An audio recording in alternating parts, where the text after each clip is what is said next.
significa el psicoanálisis en Uruguay?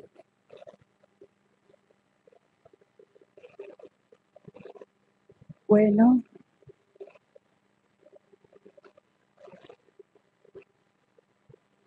María Amelia espera un minuto. Bueno, espera un minuto.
¿Y eso?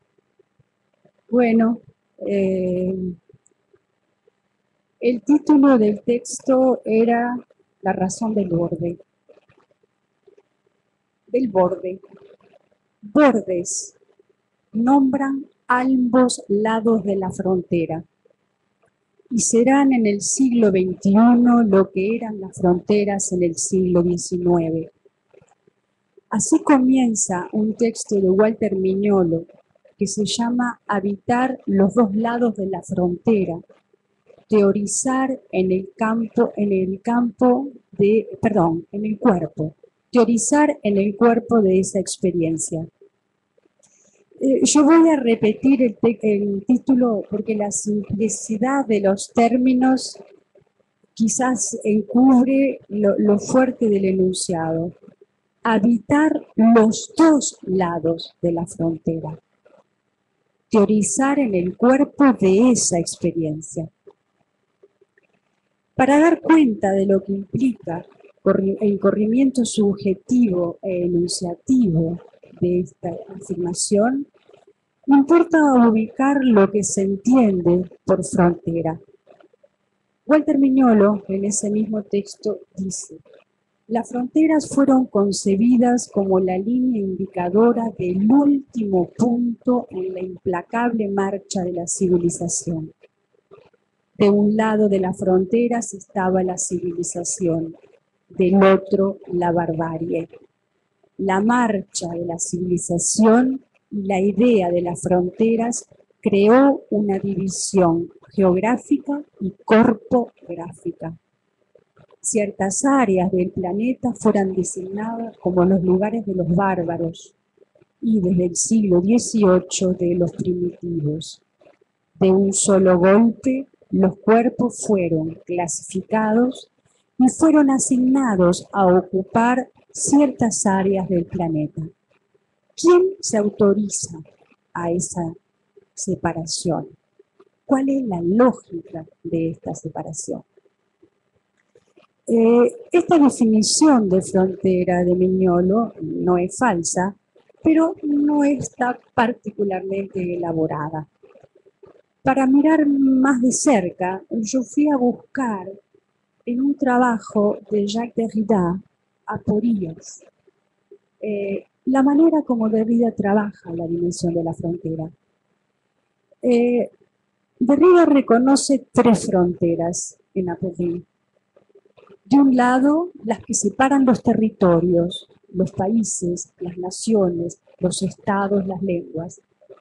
De otro lado, las separaciones entre campos del discurso, filosofía, ciencia, antropología. Y tercero, las líneas de separación, de delimitación o de oposición entre las determinaciones conceptuales, formas de borde entre lo que llamamos conceptos o términos, y que recortan y recubren necesariamente las dos primeras formas de terminalidad. Terminalité es la palabra de Derrida. Es decir, los límites fronterizos como terminalidades, como formas terminales. Derrida aclara que lo que estas fronteras encierran no dibujan un campo homogéneo y que no es sencillo mantener unificado, pero no implica que la frontera tiene esta dimensión terminal, pero que además, para Derrida y en este texto, es un modo de la aporía. La frontera para Derrida es el imposible. Tiene un carácter eminentemente aporético. En aporía dice de la frontera es el no pasaje, o más bien la experiencia del no pasaje paralizándonos en esta separación. Como delante de una puerta, un umbral, una frontera, una línea o simplemente un borde o el abordaje del otro como tal. En ese lugar donde ni siquiera sería posible constituir un problema, un proyecto o una protección, expuestos en nuestra unicidad absoluta y absolutamente desnuda. La frontera aparece en este texto como en sí siendo del registro de lo aporético, como no pudiendo ser de otra manera.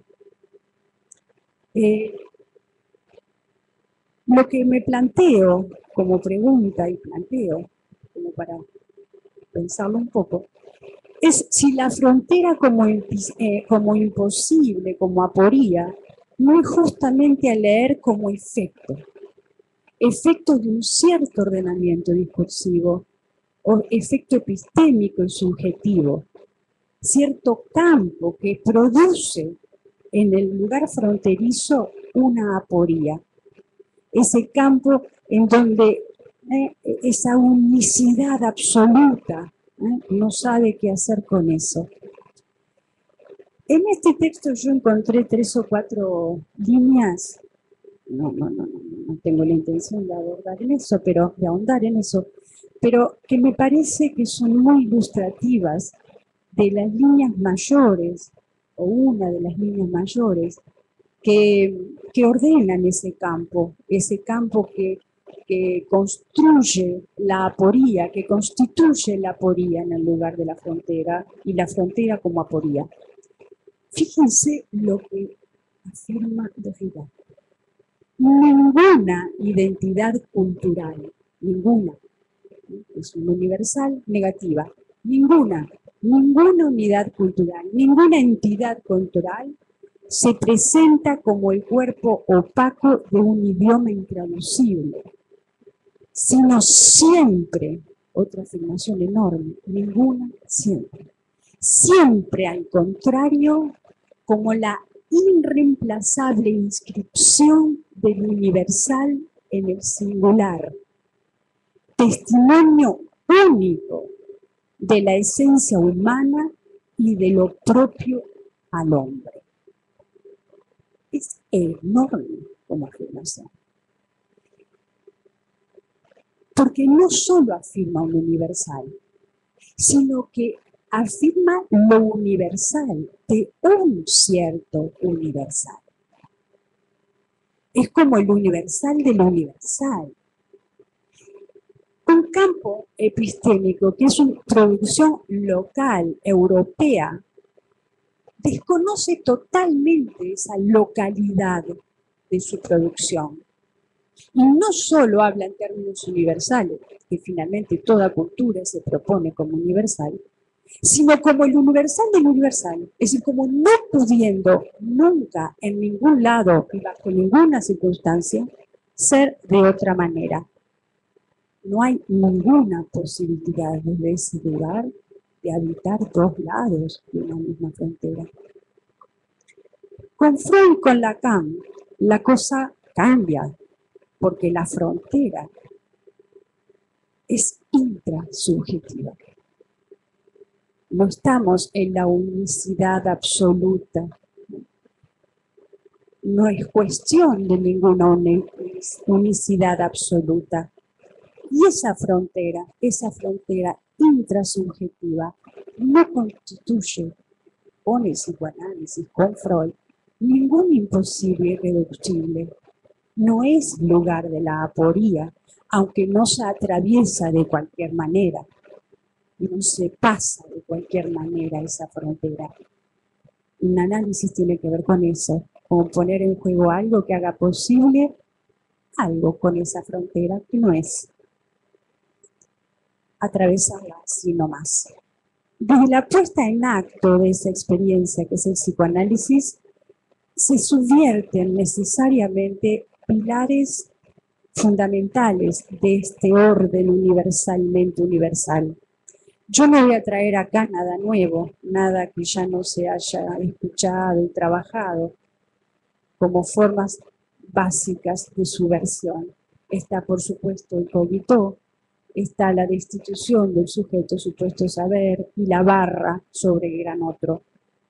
Repito, no estoy diciendo nada demasiado novedoso, pero sí me gustaría, o mejor dicho, me habría gustado, porque como no tengo conexión Wi-Fi, no tengo acceso, me había gustado traer una manera concreta de cómo Lacan, en cierto pasaje de la sesión del 10 del 1 del 68 en el seminario del acto, Lacan trae esto que él llama le désamorçage, la desarticulación, desmontaje del cogito cartesiano.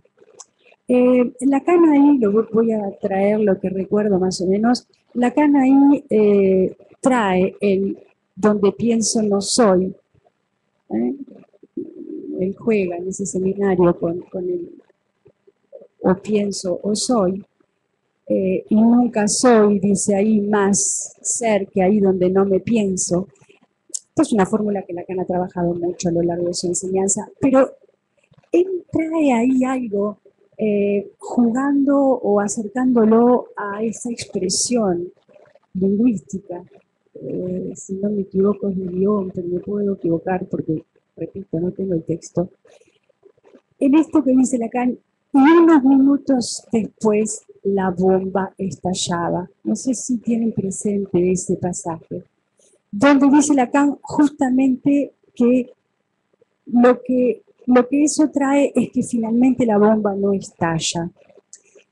A mí me interesaba traer este pasaje porque minutos después la bomba estallaba, al tiempo que dice justamente lo que implica es que no estalla.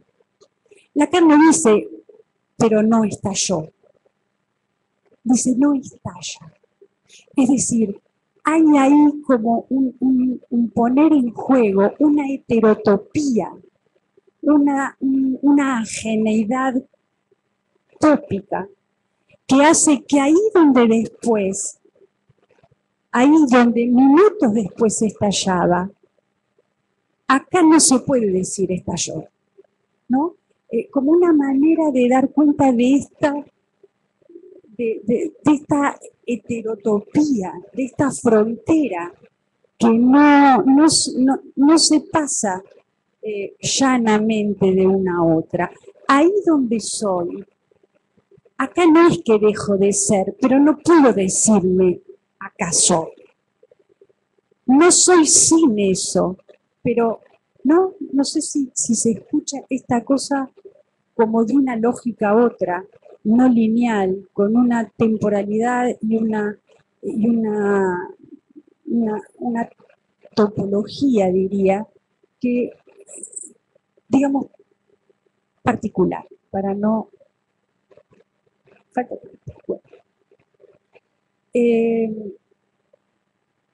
creo que ahí, en esta manera de tratar, aparece algo de una posibilidad, de un modo de habitar de los dos lados de una misma frontera, ¿no?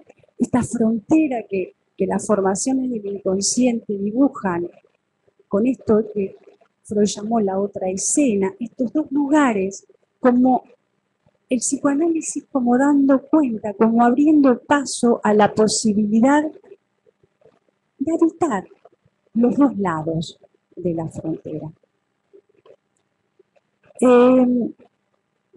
Yo voy a tomar en relación al sujeto supuesto saber y en relación al abarrado, que son otros de los dos pilares, bueno, que sabemos que Lacan subvirtió fuertemente. Yo voy a seguir los momentos que Gilles Goffet eligió para dar cuenta de eso, porque él tiene una particular capacidad para ubicar algunos buenos lugares. Y en el texto C'est aquel sujet, o el sujeto según Lacan, cuando está tratando justamente de dar cuenta del surgimiento del sujeto supuesto saber, está trabajando la sesión de la identificación, la sesión del 15 de noviembre del 61. Dice Guy, en este lugar, y por primera vez de manera explícita, Lacan no concede a este sujeto saber si miente o no miente. Lo excluye, por lo tanto, de algo, del saber, lo excluye de saber si dice la verdad o no la dice. Y eso que la diga o que no la diga, él no sabe si dice la verdad o no la dice. Y de esta manera queda desposeído de ese mínimo de reflexividad que consiste para un sujeto saber lo que hace.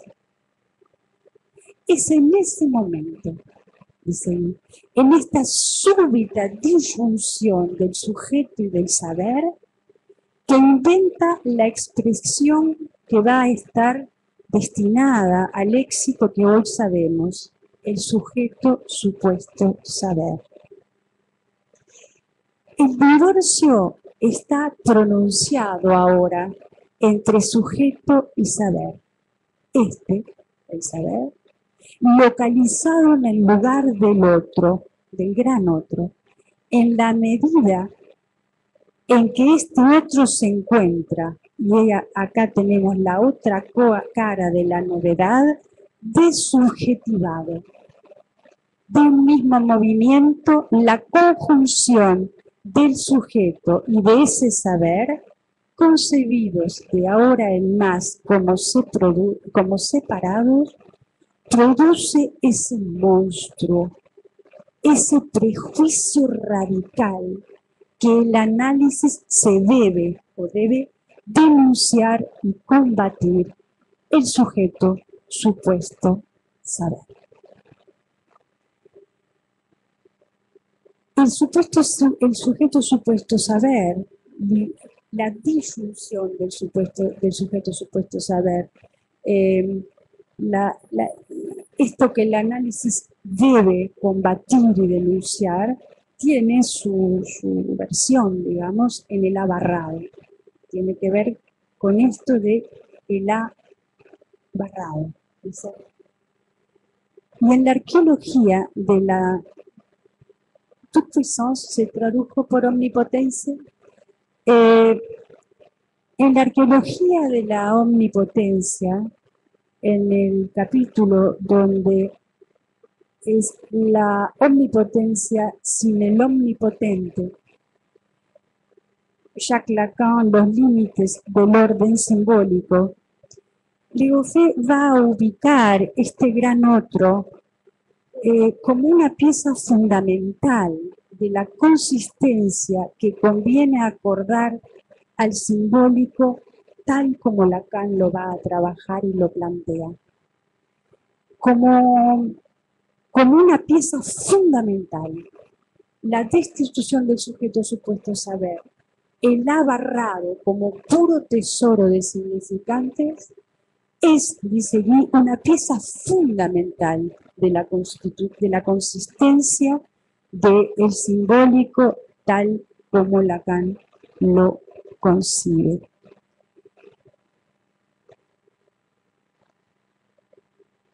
estas tres instancias destitutivas de piezas fundamentales de lo que sostiene, digamos, el orden epistémico occidental, inauguran un campo, otro campo, del que Legofé, en el último párrafo del texto, la arqueología de la omnipotencia, dice de esta manera: dejar caer esta suposición del gran otro como sujeto trae consigo concebir que los todos que forjamos no están unificados y no se conectan ni convergen, salvo que los construyamos así, para algunos y por un tiempo. Esto me parece fundamental. Lo voy a leer de vuelta. Dejar caer esta suposición del gran otro como sujeto trae consigo concebir que los todos que forjamos no están unificados y no se conectan ni convergen, salvo si los construimos como tales. Y eso para algunos y por un cierto tiempo. Es muy sensible, me parece, el abismo que separa esta enunciación de la que habíamos leído antes, de esto, ¿no? Este universal, el mismo, siempre, único y nunca posible de otra manera. Se ofrece entonces la visión de una dispersión irreductible, marcada de melancolía para quienes queden nostálgicos de un mundo unificado por el amor, pero lleno de vivacidad para quien logre ver ahí, captar ahí lo vivo, lo filoso de la condición, de su condición mortal, sin otra eternidad que la del instante. Me parece que desde aquí se abre la posibilidad de habitar, la posibilidad, insisto en el término posibilidad, no es necesariedad, es la posibilidad desde acá, en este campo, así planteado, de habitar los dos lados de la frontera.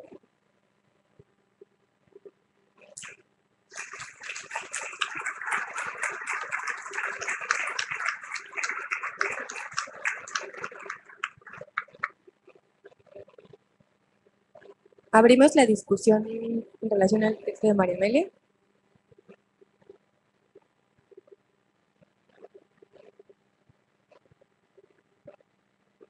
Manuel.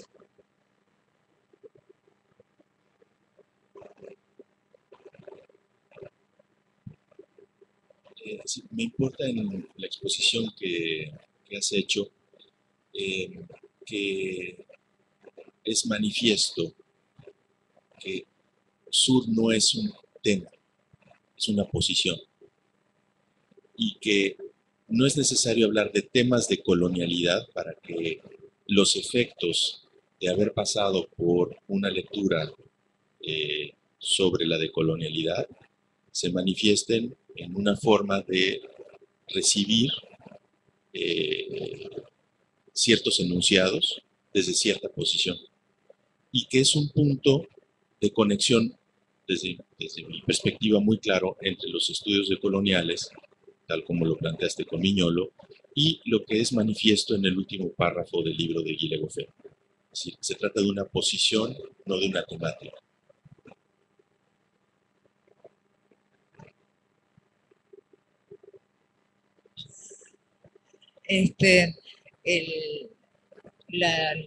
La primera cita del sujeto supuesto saber de Guy, ¿no? Del seminario de la identificación.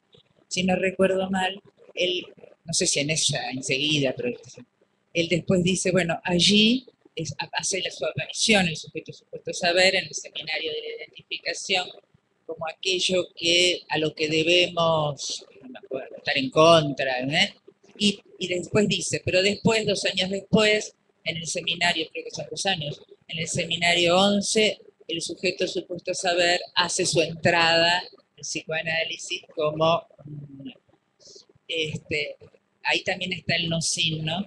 Porque es primero es aquello a lo que no a los psicoanalistas tenemos que combatir, y después el sujeto supuesto saber se convierte en algunos lugares, en el otro lugar de el otro nombre de la transferencia.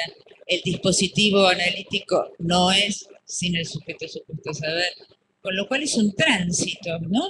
Te pregunto, Claro, es un tránsito. Otra vez, un tránsito que separa fronteras, para decirlo No en tu sin, término. Es el no sin de Lacan. No sin. No es ni sin ni con, ¿no? Es eso de, sí, digamos que, bueno, recorrer todos los avatares es absolutamente imposible, ¿no? Pero me parece, sí, esto que decís es importante, ¿no? Porque también hace a la particularidad de la consistencia de la enseñanza de Lacan, ¿no? Bueno. Yo, la verdad, he leído muy poco, pero alguien me contó que el sujeto supuesto saber, en el punto, estaría el sujeto supuesto, y el saber va cambiando. Es un poco lo que estoy escuchando. El saber va cambiando, el seminario a seminario, creo que de un otro al otro, no sé en qué seminario, no sé en qué seminario, pero en el 73, él termina diciendo algo así como que, supuesto saber qué, preguntar, interrogar. O sea, el analista como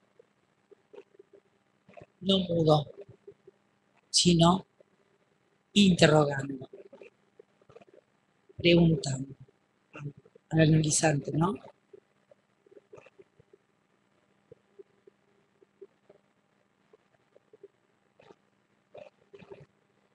Parece, si no me equivoco, ni grande mi memoria puede fallar, me parece que la respuesta al saber qué no es interrogar, es leer de otra manera. Me parece, porque estás haciendo referencia a esa cita.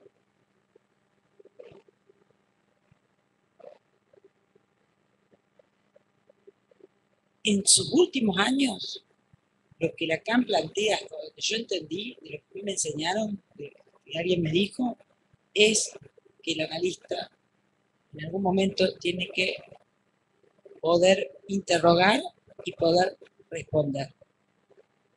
No interpretar, responder a los interrogantes con el analizante, ¿no? Eso es lo que a mí me comentan. Él va cambiando sutilmente en su enseñanza. El sujeto supuesto queda, pero el saber lo pone en cuestión en el transcurso de su enseñanza. Eso es lo que me dijeron. No sé. Te contaron eso a vos. Viste que de Lacan se puede contar tanta cosa, que cada uno elige lo que quiere contar. Yo voy a hablar desde la ignorancia total de recién psicoanálisis, así que estoy hablando desde la ignorancia, desde lo que planteaste, que me encantó. Dos cosas. Una, que por ahí cuando se plantea esto de la imposibilidad de habitar los dos lados de la frontera, me pregunto si esto no tiene que ver también con un cierto arrastre desde la física, en donde me dice que un mismo cuerpo no puede ocupar dos cuerpos, dos lugares simultáneamente.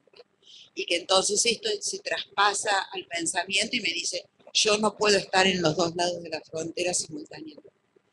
Y lo otro, con respecto a la no unificación, o sea, la falsedad de la unificación, porque en realidad la unificación no es más que una abstracción de construir y decir, bueno, todo esto es un todo, o todo esto, y esto pertenece a lo mismo, y en realidad dentro de ese campo hay mucha diversidad, y abrir las fronteras y decir, bueno, hay una multiplicidad de diversidades que no pueden ser puestas en un todo, y esta melancolía del campo de un mundo unificado por el amor. En realidad, se me ocurre que la mente no acepta la falta de límites, porque la mente es limitada, y entonces, por tanto, requiere y necesita una referencia de límites.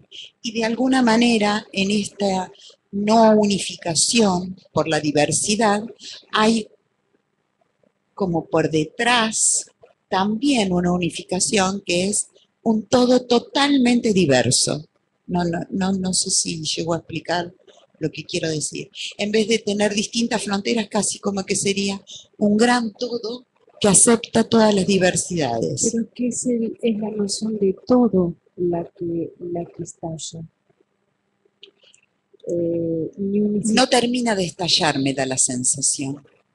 Porque cuando hablo de que queda todo diversificado, establezco un nuevo todo diversificado. No sé si soy clara, pero a lo mejor no estoy entendiendo lo que planteás. Me parece que es la noción de todo la que queda, que algo haga todo. Eso es lo que queda problematizado. ¿Querés que te lea el pasaje de nuevo? Porque lo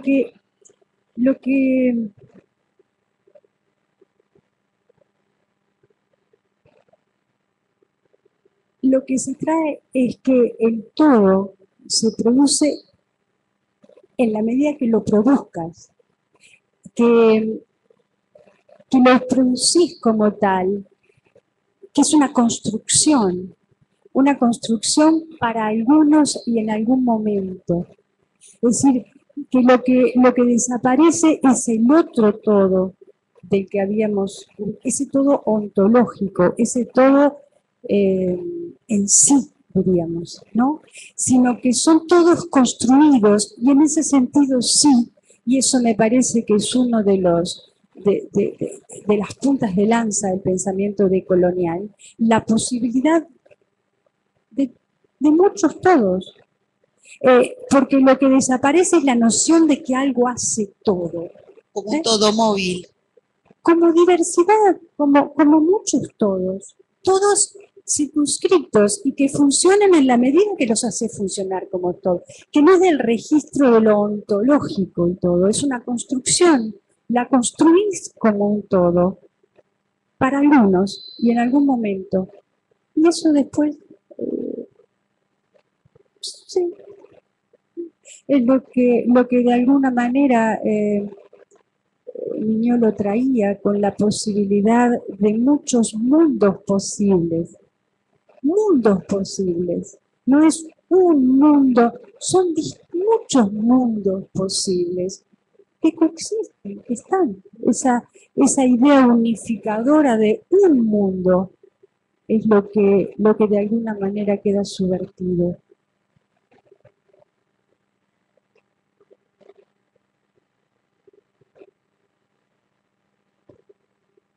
A mí me surgió una pregunta con lo de borde y con lo de frontera, ¿no? Tú planteas algo como habitar los dos lados de la frontera, y la duda que me queda es si eso quiere decir que no es posible habitar el borde mismo. Me venía sobre todo de ciertos planteos de lo queer. Para Mignolo, eso es el borde. El borde es ambos, porque si no, vos no volvés a que pasás de un lado o del otro. Lo que Mignolo trae es que el borde es eso. El borde es habitar ese campo al mismo tiempo de dos lados de la frontera. Que dejan de ser lados. Hay un borde que no. Sí, ¿no? Yo qué sé. No sé, me parece que lo que... lo que está acá planteándose, me parece, con Mignolo, es esto que de alguna manera él trae en todos sus textos, y es que en el primer coloquio que habíamos hecho en México, yo había usado las fórmulas, una manera de decir a través de las fórmulas cuánticas, esto de que como el lado derecho de las fórmulas, de que no existe X que diga no a la colonialidad, pero no todo X, no es todo colonialidad. Entonces me parece que yo con eso había tratado de aproximar esto que trae Mignolo, de que no es posible estar fuera de la dimensión colonial. Ya está, pero que en la medida que justamente estás del lado colonizado, tenés una cierta experiencia del peso de la colonialidad y desde esa experiencia podés habitar de otro modo esa modernidad, colonialidad. Me parece que el habitar de los dos lados de la frontera, el borde, así como está traído por Mignolo, tiene que ver con que no podés, no hay manera, no es posible salir de la dimensión colonial, pero sí podés habitar el borde en donde la colonialidad se hace experiencia colonizada. Yo creo que una manera de poder capaz captar algo de esto es la experiencia de un análisis. En un análisis, el otro, que es el inconsciente, el otro te habita, te atraviesa, no deja de estar ahí. Pero se te va haciendo posible otro modo de hacer con el otro, con ese otro. Sí, yo sé que se dice mucho, bueno, un analista no es sin narcisismo. Bueno, creo que ahí hay un término que es fundamental y que es la dimensión de la advertencia, ¿no? En ese sentido, creo, el estar advertido de ese otro que te habita, hacer de una manera, de una cierta manera con eso, pero que no te saca de ese campo dividido, no te saca de ese campo atravesado por esa barra, digamos. Y en ese sentido me parece que es un poco lo que Mignolo trae. No hay manera de salir de la dimensión colonial, pero sí podés subjetiva y epistémicamente posicionarte de otra manera. Y de ahí, eso ya es otra cosa.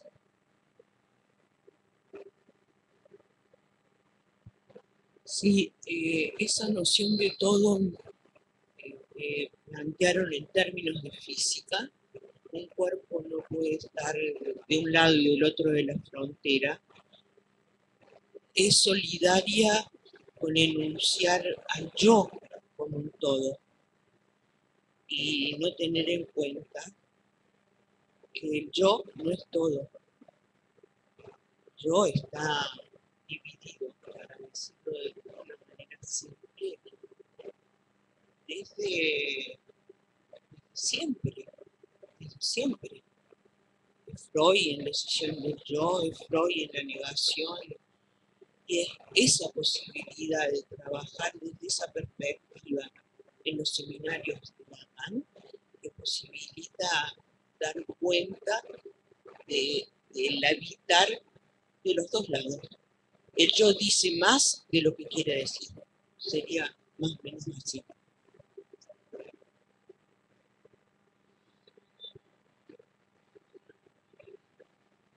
Sí, pero además eso tiene que ver con cómo solemos razonar en el territorio de la subjetividad con el paradigma de la física clásica, de la física newtoniana, porque acaba de ser demostrado en laboratorio que en las partículas subatómicas se puede producir precisamente ese efecto y que se puede dividir un fotón y que lo que ocurre con el estado de una partícula que está a una distancia que puede ser gigantesca, es decir, la distancia es irrelevante, afecta a la otra parte de la partícula de manera inmediata. Es decir, está en dos lugares al mismo tiempo, conectado de una manera que para Einstein era inconcebible. Él no podía creer ni quería creer en que eso fuera posible. Bueno, resulta que sí, que efectivamente es posible estar en dos lugares a la vez, independientemente de la distancia física.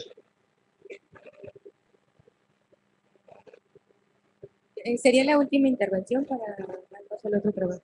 En realidad nada, como de lo que estábamos hablando con respecto al borde y los dos lados, y esto que estábamos hablando, que justamente yo lo planteaba que es como una herencia de la física primera, hoy está visto de otra manera esto, pero como que se presenta como tres lugares, un lado, el otro y el borde. Y Piñolo, como es, plantea la ruptura de estos tres espacios y una unificación en una cosa que llama borde, pero que en realidad está unificando todo. No sé, unificando, Incluyendo. dibujando, ¿no? Dibujando otro recorte posible y otro posicionamiento posible. Me parece que en ese punto realmente, ¿no? Y con esto termino, ese punto es en donde el psicoanálisis abre la posibilidad de colonial, en esto de, y alguien lo dijo hoy, abrir esto a otro modo posible, otro campo, otra cosa.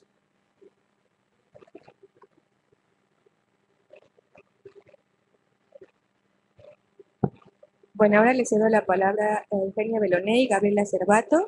Ambas están siendo estudiantes de esta casa y actualmente se están dedicando al mero estar estando. Su trabajo se llama Contra el desperdicio del mero estar.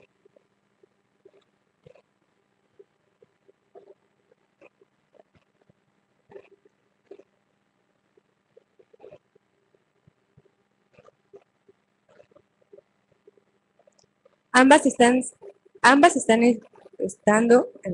han estado siendo estudiantes de esta casa y actualmente se están dedicando al mero estar estando.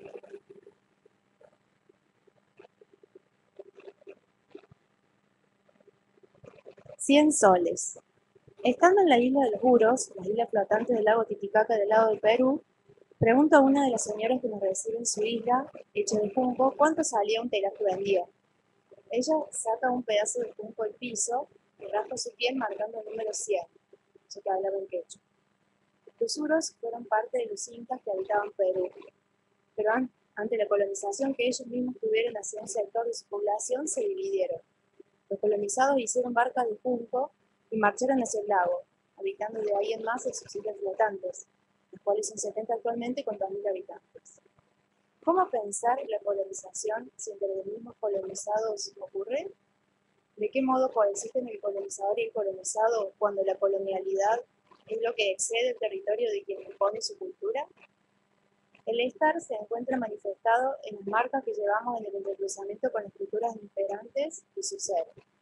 Marcas que se ven en la piel en quienes viven en el mero estar, en la efemeridad de la duración del junco y se localizan en el cruce con las lenguas americanas. Este trabajo intenta señalar algunos desafíos para un psicoanálisis situado en clausura. El panorama corresponde a una historización lingüístico-epistémica de la América Andina. Se toman algunos postulados guyanos y de epistemología sur como hilo lógico que orienta el desarrollo de los demás apartados del trabajo llamado contra el desperdicio del mero estar. Hay allí un sur que ríe inseguro y juega, acepta que puede ser o no ser o estar siendo. Se resiste en los pequeños intersticios, insiste en un no todo colonizado, por eso resiste ahí en la lengua. De aquí nace el interrogante sobre los desafíos epistémicos que propondría una lengua sur al psicoanálisis. Soy monolingüe.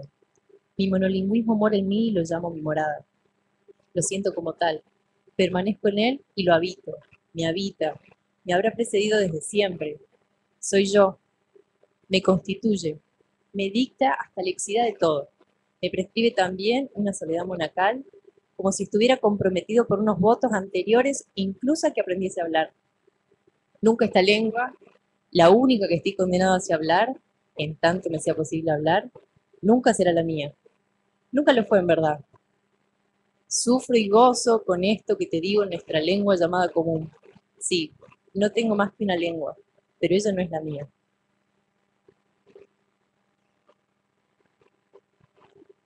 A partir de un epígrafe originalmente francés para desarrollar un ensayo en castellano en clave epistemología sur, es quizá un modo de introducir un tema tan extenso e inagotable como la lengua misma. De esta forma se evidencia además que quien escribe no puede escapar fácilmente a sus determinantes históricos sociales, a sus intereses, a su lengua, siempre otro. Más allá de la traducción, el pasaje de una lengua a otra resulta en una tradulteración de texto, condensación de traducción y alteración o adulteración según sea el caso. Este último ha frecuentemente ocurrido en las traducciones etnocéntricas occidentales. Es que en la traducción, señala Berman, se hace presente la violencia del mestizaje. Sobre ello, la concepción de Boaventura de Sousa Santos esclarece el panorama introduciendo las epistemologías del sur como el reclamo de nuevos procesos de producción, de valorización de conocimientos científicos y no científicos, y de nuevas relaciones entre diferentes tipos de conocimiento, a partir de las prácticas de las clases y grupos sociales que han sufrido, de manera sistemática, destrucción, opresión y discriminación causadas por el capitalismo, el colonialismo y todas las naturalizaciones de la desigualdad en las que se han desdoblado. Estas epistemologías profundamente históricas parten de otras historias que no son precisamente la historia universal de Occidente. En la perspectiva cuyana, América es el lugar de encuentro de dos grandes aventuras humanas, como sostiene el autor en América Profunda. La aventura occidental persigue la actitud de ser alguien, de afirmarse, de crear objetos sustentándose en una teoría del conocimiento, una teoría del ser. Mientras que el indígena, el americano, se detiene en un mero estar, en una doctrina de la contemplación. Allí el ser está sobreentendido en la vida, aquí es el objeto de una búsqueda, es la prueba de un estar vacío. Eso dice. Señala Cassin que cada lengua dibuja un mundo o una visión del mundo. Es esta la lengua materna en la que nos bañamos al nacer o incluso antes, la que nos cantan para hacernos dormir y en la que nos contaron historias. Somos dueños porque podemos decir en ella lo que queremos, pero ella nos tiene nosotros porque determina nuestra manera de pensar, nuestra manera de vivir, nuestra manera de ser. Entonces, si una lengua trae aparejado también una forma de vida, una configuración en la que es imprescindible dar nombre a ciertas cosas y no a otras, podrían repensarse algunas especificidades ontológicas del castellano argentino. ¿Se privilegia nombrar un ser o se privilegia un estar? Dos diferentes formas de posicionarse frente al mundo, de vivir con otros. Así para Push, el hedor es lo que constituye la América del estar, la del estar siendo, y que el mito del orden y la pulcritud vino a tapar con la técnica y la racionalidad. Ya Cassin, por su parte, advertía en el dominio de la lengua la tensión entre el logos barbarie y la pretensión del logos sobre la barbarie.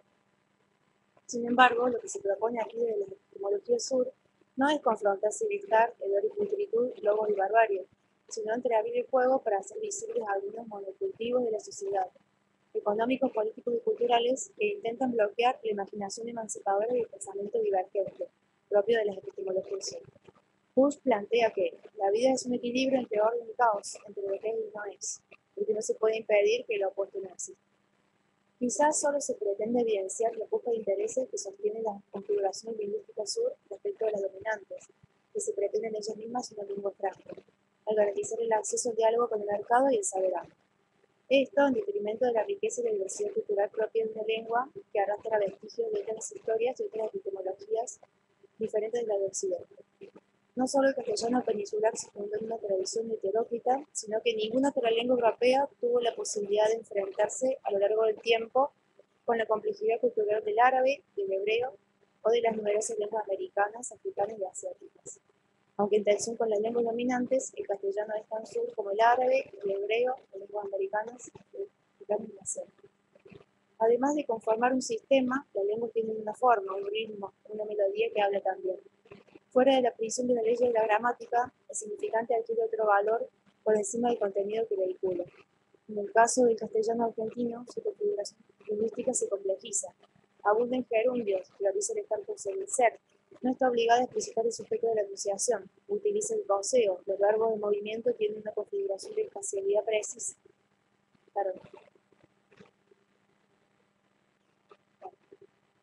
En el caso del castellano argentino, su configuración lingüística se complejiza. Abunda en gerundios. Prioriza el estar por sobre el ser. No está obligada a explicitar el sujeto de la enunciación. Utiliza el goceo. Los verbos de movimiento tienen una configuración de espacialidad precisa. El orden sintáctico no es estricto, etc. Incluso se utiliza en muchos lugares del país, sin reconocerlo, una reconstrucción del castellano conforme a ciertas estructuras de la lengua quechua, con vestigios que aún hoy es posible. Entre calibanes y prósperos. Me enseñaste tu lengua y con ella te maldigo. A lo largo del siglo pasado se compartía la creencia de que quien hablaba mayor cantidad de lenguas poseía un mayor nivel de cultura. ¿Pero cuáles lenguas? Bueno, evidentemente no las lenguas americanas. Así fue como sobre la América profunda se impuso la América hispana. Se trajo miles de africanos en calidad de esclavos, se mezclaron con diversa intensidad las etnias, las costumbres y las culturas. Y así comenzó a gestarse una América mestiza. A su vez, durante la época colonial, América se convirtió en una gran biblioteca. La avidez por la lectura y la circulación de libros no pudieron ser frenados por la censura ni por la Inquisición. La libre circulación de libros en el siglo XVI, como así también las traducciones existentes, contribuyeron a la implantación de la lengua de la Castilla en gran parte de América. Sin embargo, y a pesar de que la imprenta tuvo un nacimiento muy temprano en este continente, los libros tuvieron una vida muy corta. Refiere Bastin que por orden de la corona se obligó a quemar y destruir todos los sermonarios en lenguas originarias e incluso se prohibieron también las gramáticas y los diccionarios. Considerando que la visión de mundo se encuentra vigente en forma expresa en los términos que utiliza una cultura y en forma oculta en la visión del mundo impuesta por el colonizador, se puede presuponer por qué aquellos amos de la lengua pudieron tomarse la libertad de decidir que solo una lengua debía hablarse. Particularmente, la quema de los códigos mayas fue calificada como el acto de antitraducción más grave para el Nuevo Mundo. Manuscritos quemados por miedo a que dificultasen el proceso de evangelización. Por supuesto que resultaba difícil para la época imaginar que en lenguas aborígenes se pudiera entender el Evangelio tal como se entendía al otro lado del charco, sin interferencias léxicas o idiosincráticas. En este contexto de pretendida unificación de epistemologías y cosmovisiones, especialmente mediante la unificación de la lengua, se intentó abolir no solo las creencias religiosas americanas, sino también las configuraciones lingüísticas por las cuales estos grupos se relacionaban con el mundo circundante. Aún hoy, señala, no me sale bien, pero Steinschreiber, la contienda fundamental es con las lenguas. No se trata solo de una disputa por los sentidos, sino de un intento por vaciar absolutamente la lengua de su contenido. Por su parte, Boaventura plantea que el gran problema se debe a que progresivamente se ha dado en América una gran acogida a sustantivos universalizantes y convencionales propios de las epistemologías dominantes, ocasionando la pérdida de las sustancias con las que se construía anteriormente la visión del mundo. En cuanto a esta desustantivación, refiere, en los últimos 30 años, la teoría crítica ha ido perdiendo todos los sustantivos hasta quedarse ahora con los adjetivos. Es decir, si la teoría convencional habla de democracia, nosotros hablamos de democracia participativa, radical, deliberativa.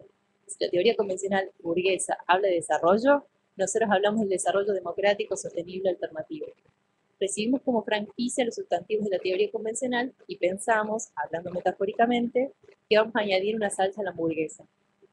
Pero esto tiene sus límites, ya que los sustantivos determinan los términos del debate, y aunque podamos ser muy fuertes en este debate, no podemos escoger las condiciones y los términos del debate. Cita de Boaventura Santos. Sí, Boaventura de Sousa Santos.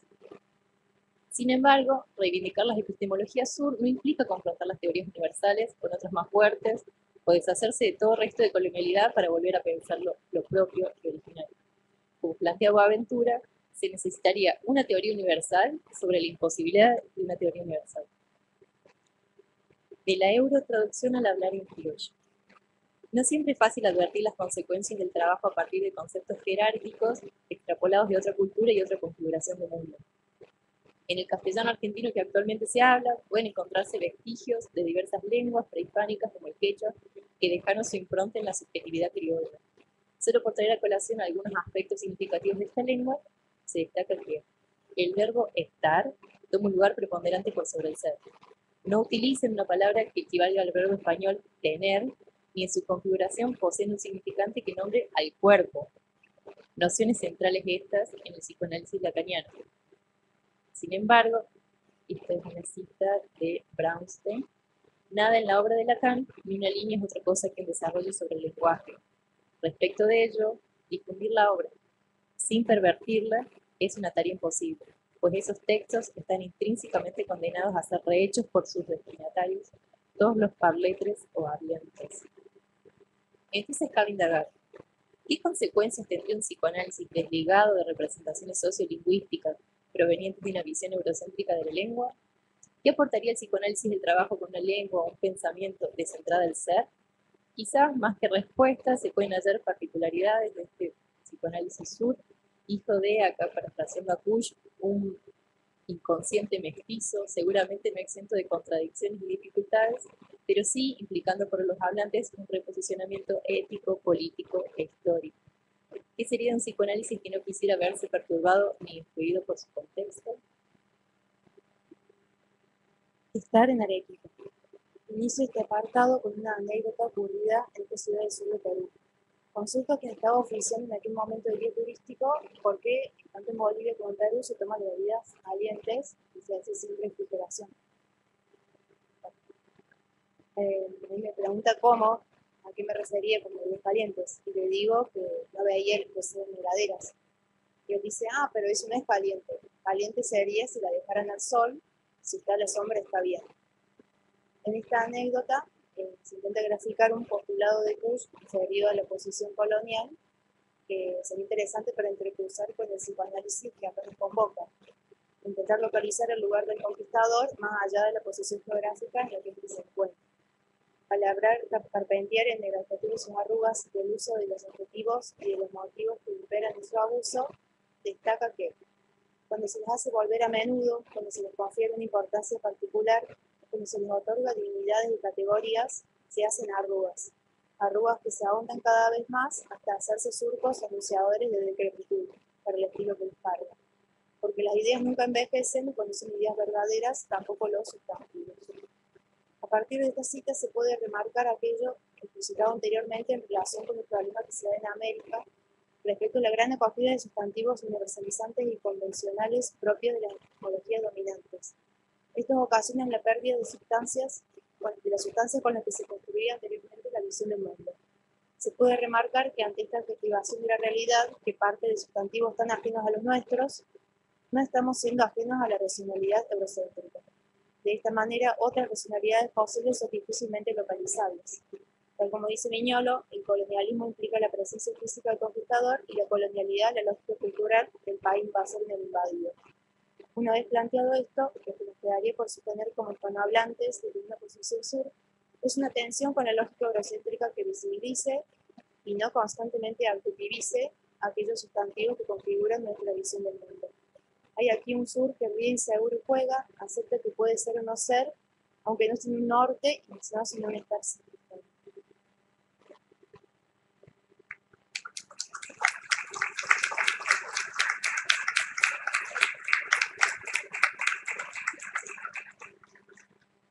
Abrimos entonces el espacio para la discusión.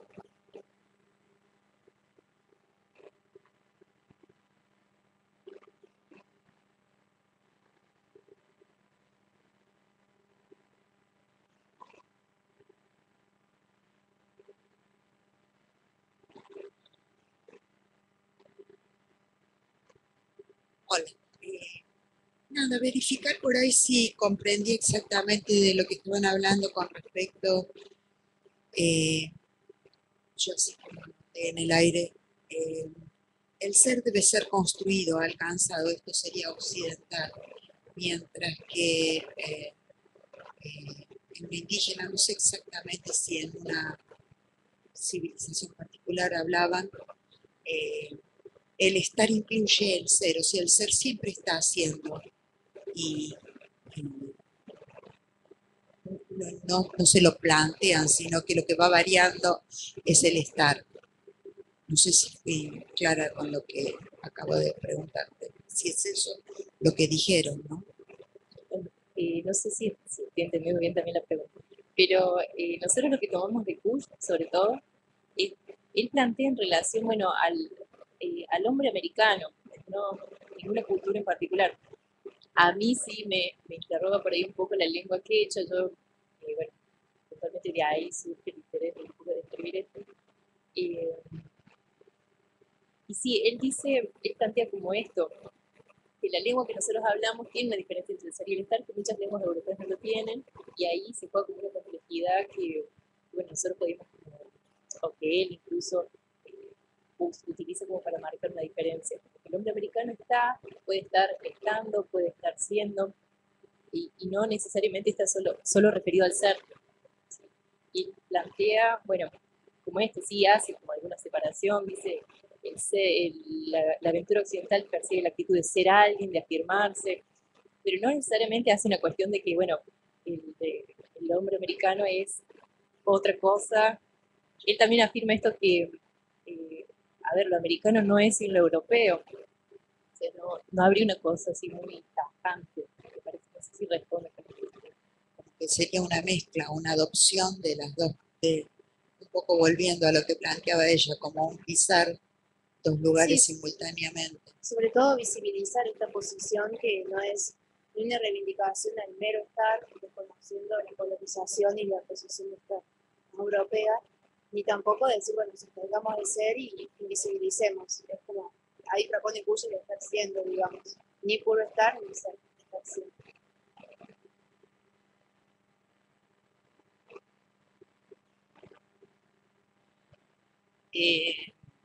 Hay un nuevo modo de colonización que viene del norte, que se llama WhatsApp. El WhatsApp es un intento de anular la palabra. Primero empezaron con el okis, el zipis, y ahora están utilizando los emoticones. Entonces vos preguntás, tu estado, tenés que poner en qué estado estás, ¿no? Si estás triste, no pones triste, pones una cara triste, como un emoticón que se llama un dibujito, donde hace una cara triste, o una cara alegre, o un dedo para arriba. El WhatsApp, si ustedes se sientan en un bar, vean un grupo de jóvenes, de adolescentes, que no se hablan entre ellos y están tiqui, tiqui, tiqui, tiqui, tiqui, tiqui. Observen bares en donde se reúnen los adolescentes, si dialogan entre ellos o si se van mandando mensajitos así por WhatsApp. Es una observación.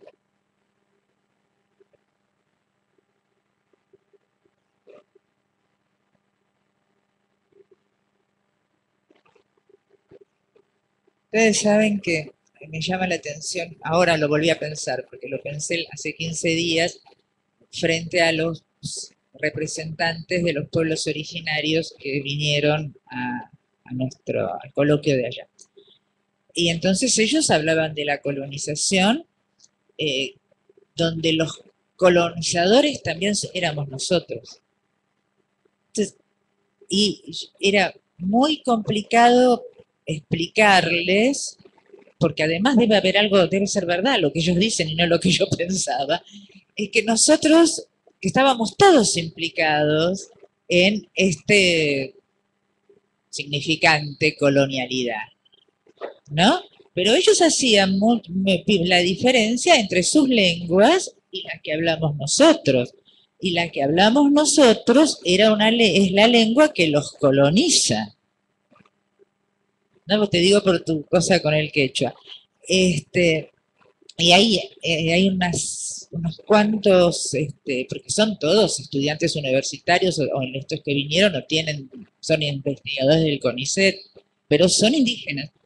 Y entonces están haciendo un ejercicio maravilloso, están haciendo un trabajo maravilloso, de hacer una escritura de las lenguas que se hablan en la Argentina todavía, indígenas que no tienen escritura, para que su lengua no se pierda. Entonces están intentando hacer una escritura de esas lenguas. El quechua, el guaraní, bueno, el aymara y algunos otros.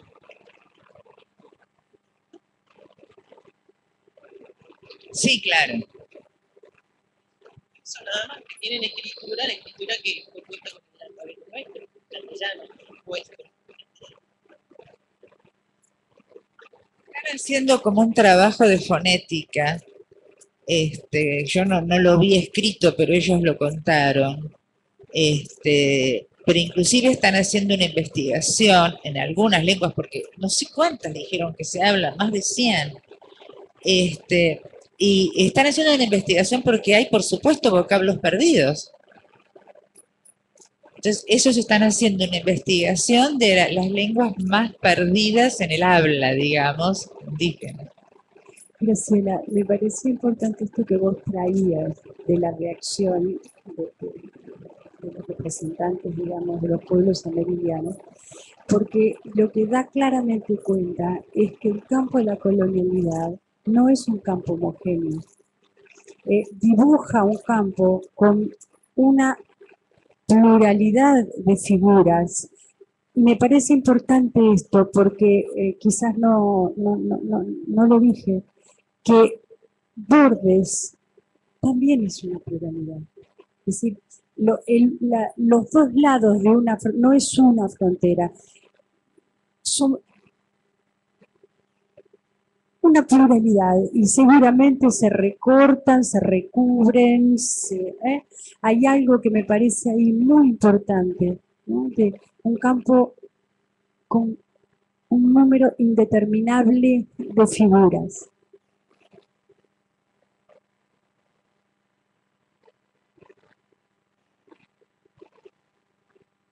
Una cosita.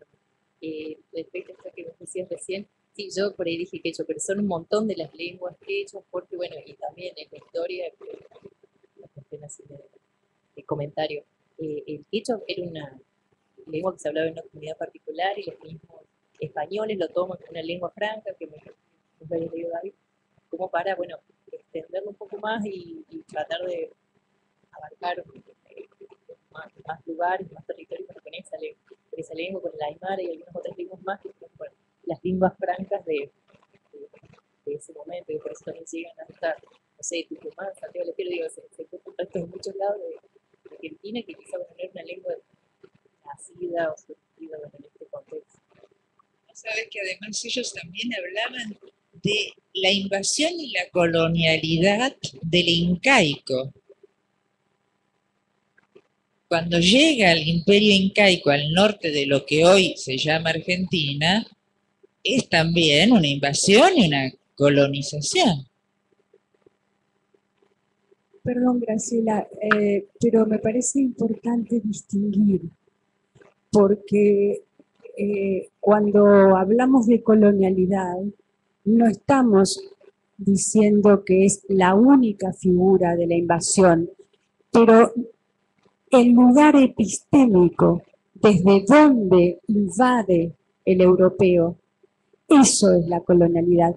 Lo otro son invasiones que existen desde el principio de los tiempos, pero es un modo particular la colonialidad, esa es invasión epistémica de conquista y de sometimiento, es otra cosa. Sí, ya sé, vos sabés que en eso mismo que vos decís, vos sabés que nosotros invitamos a Alejandro de Otto, que es muy interesante, y Alejandro de Otto me llamó mucho la atención, no vino a escuchar a los pueblos originarios.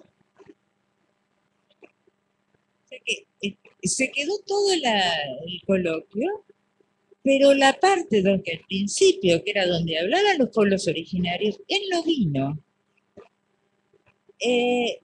Claro, no tenía nada para escuchar allí, porque para él es un trabajo epistémico. A eso me refería. Sergio.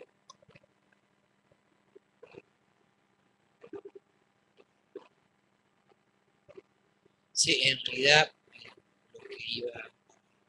decir, se me adelantó María Amelia, porque me parece que tiene que ver con justamente con pensar ciertas diversidades. Y yo me acordaba de ese ciclo de novelas de Manuel Escorza, cuando relata el levantamiento de los comuneros en Ayacucho, en Perú, que son 5 novelas, Redobles por Blanca, no me acuerdo el título de los 4, pero Clara Bombo Invisible, ¿verdad? Y no me pareció casual después que, por ejemplo, Sendero Luminoso hubiera aparecido exactamente en Ayacucho, y porque tenía que ver justamente con los enfrentamientos que había entre sectores comuneros, entre ellos, que pertenecían a grupos de pueblos originarios diferentes. Sin embargo, en todo caso, los enfrentamientos eran por ocupaciones territoriales, pero no estaba en juego la cuestión epistemológica, la cuestión epistémica de un modo de pensar. Era otra cosa, era otra cosa, ¿no? Por eso digo, en realidad me acordé de esto porque justamente Escorza lo cuenta muy bien en esas 5 novelas, de qué se trata ese enfrentamiento entre los diferentes grupos comuneros, y que entonces justamente no se pone en juego la cuestión epistémica ahí.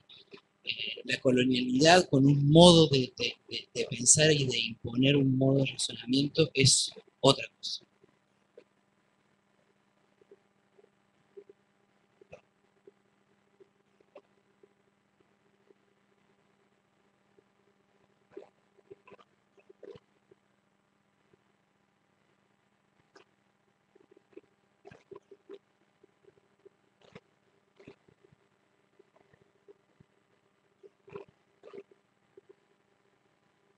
Hay algo que me gustaría que se explayen un poquito más de esta forma epistémica, porque cuando hablaban de la colonización yo también recordaba la invasión del Imperio Inca en el norte y cómo algunos pueblos originarios que todavía están en el norte nos contaban su lengua original era el cacán, que se habla muy poquito actualmente, y cuando el Imperio Inca invade, contaban cómo arrasan con esa lengua y todas las costumbres con las que arrasan también. Me gustaría que se explayen un poquito más porque yo también me acordaba de esta invasión inca, de este punto epistémico diferente.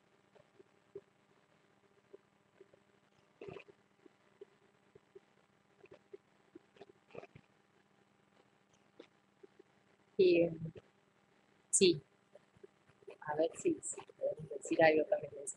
Porque en realidad, como lo pienso yo, leyendo un poco a Boaventura y Sousa Santos, él plantea como, él lo toma en realidad en relación, bueno, sí, al territorio, él habla de las epistemologías del sur como un tipo de racionalidad, un tipo de, también de pensamiento, ¿no? Que nosotros un poco lo tomamos acá.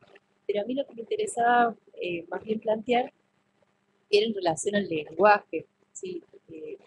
Yo no conozco de esta lengua que vos me estás hablando, pero sí, bueno, yo había como leído algunas cosas sobre los pueblos que hablan lenguas quechua, y bueno, y pensaba cómo es tan incompatible con el castellano en algunos puntos, como en quechua no existe una palabra que nombre el cuerpo, que nosotros no, a mí me es difícil pensar, digamos, como sin eso, pensar sin el verbo tener, cómo, no sé, representar el mundo desde ese lado, digamos, que la configuración del mundo. Digo, desde ese lado la epistemología en relación al lenguaje. Perdón, quizás, porque hubo una intervención mía ahí en relación al Inca, quizás lo que importaría sería ubicar que cuando hablamos de decolonialidad o de colonialidad, no estamos hablando de una dimensión, no es un nombre de una empirie, es una construcción teórica. Es decir, es un posicionamiento teórico que postula que la modernidad, lo que conocemos como modernidad, tiene una contracara, que es la colonialidad. Es un postulado teórico de un cierto grupo de pensadores, no es un dato de la realidad. Entonces, me parece que es a ese fenómeno de alguna manera afirmar que la modernidad no es la modernidad como la estudiamos desde siempre, sino que es un fenómeno de doble fase y que tiene esa contracara que es la colonialidad. Eso hace a un particular modo de atropello del otro. Un modo de atropello que se impuso de manera absoluta en el mundo. Nosotros vivimos en el año 2015, los chinos, los coreanos, viven en el 2015. El 2015 del nacimiento de un señor que lo llamaron Jesús. Y todos vivimos 2015 años después del nacimiento de ese señor. Es enorme. Quiero decir, hay algo que está tan planteado que ya ni siquiera llama la atención de cómo el mundo entero está modulado por el occidentalismo. Entonces, que esa modulación, que ese plegado universal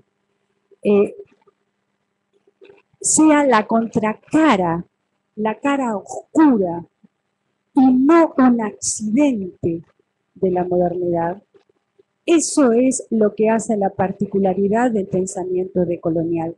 Creo que es una construcción teórica a la cual se adhiere o no se adhiere.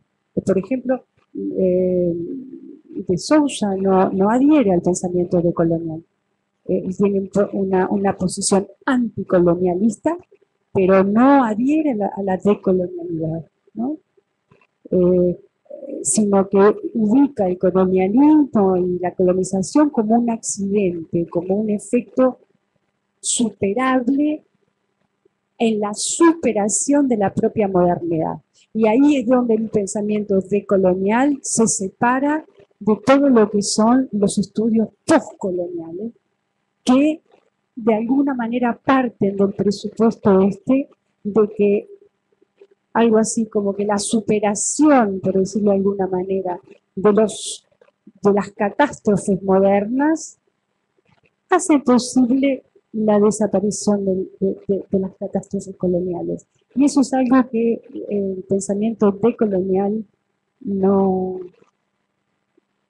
toma. Aquí cabe preguntarse cuáles son algunas de las características de esa posición epistémica moderna que tiene como correlato la colonialidad.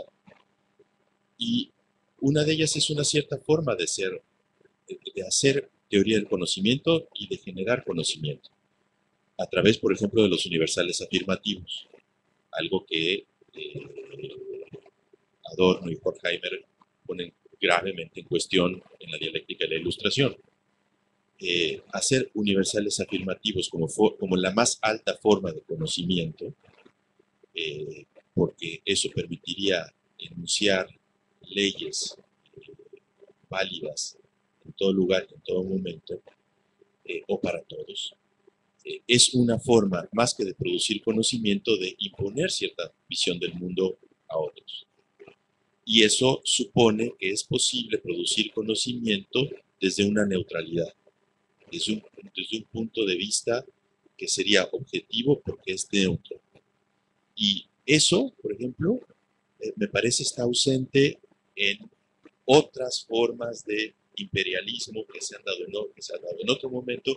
No tiene ese correlato epistémico en donde la ciencia y una cierta forma de hacer teoría que depende estrictamente de una tradición occidental, que es la tradición del logos, marca una forma de operar y de enunciar esto es verdad para todos.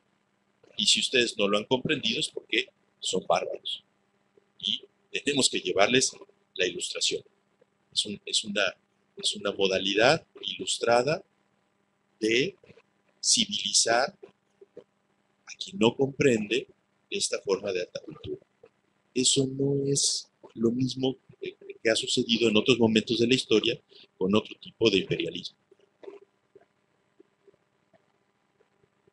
Siguiendo con esta misma línea de pensamiento, yo creo que tenemos una gran tarea para desnaturalizar, para visibilizar cosas que se han vuelto tan naturales, tan como si fueran del pensamiento universal.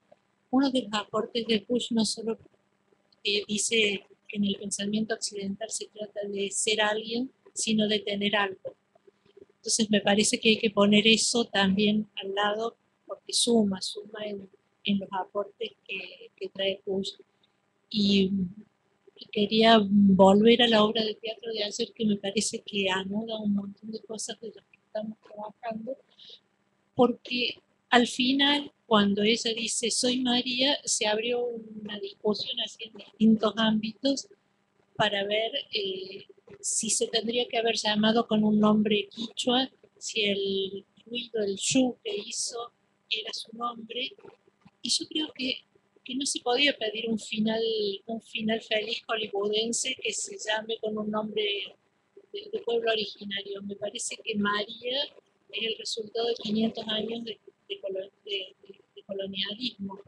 Entonces me parece que coincidiendo con el espíritu que le quiso dar Vicenta Gaparro a su obra, es un final esperable. Todo lo que vino del debate de si estaba bien que se llame María o un nombre de pueblo originario, me parece que ahí en esa fecha se escribe nuestro trabajo. Bueno, si ya no hay ninguna intervención más, vamos a almorzar y a las 2 de la tarde reanudamos.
Sí. Los que quieran comer en el Marconi, a seguir.